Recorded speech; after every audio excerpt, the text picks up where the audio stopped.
আসসালামু আলাইকুম। ঈদ মোবারক। ইতুস ফুড ক্রিয়েশনসে আপনাদের স্বাগতম।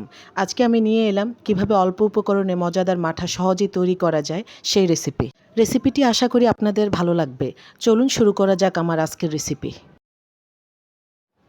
আজকে আমি মাঠা বানাতে যা যা উপকরণ নিয়েছি তা হলো আড়ং-এর 500 গ্রাম টক দই। আপনারা চাইলে অন্য কোম্পানিরটাও নিতে পারেন। সাথে আছে লেবু, বিট লবণ, চিনি ও ঠান্ডা পানি। এবার চলে যাই মাঠা প্রসেসিংয়ে। শুরুতেই আমি একটি মিক্সিং জারে নিয়ে নিলাম আড়ং-এর 500 গ্রাম টক দই।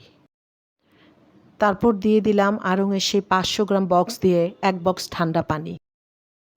1 বক্স পানি দিয়েও আমি আরেকটু পানি ইউজ করলাম, চাইলে আপনারা এটা স্কিপ করতে পারেন।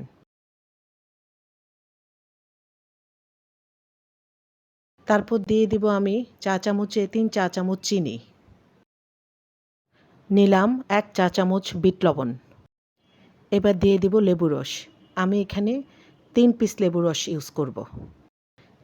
এবার আমি খুব ভালো করে মিক্সিং জারে উপকরণগুলো মিক্স করব। মিক্সিং জারে উপকরণগুলো ভালোভাবে মিশিয়ে নিলাম। তৈরি হয়ে গেল আমার মজাদার মাঠা। ভিডিওটি ভালো লাগলে প্লিজ লাইক, কমেন্ট, শেয়ার ও সাবস্ক্রাইব করবেন।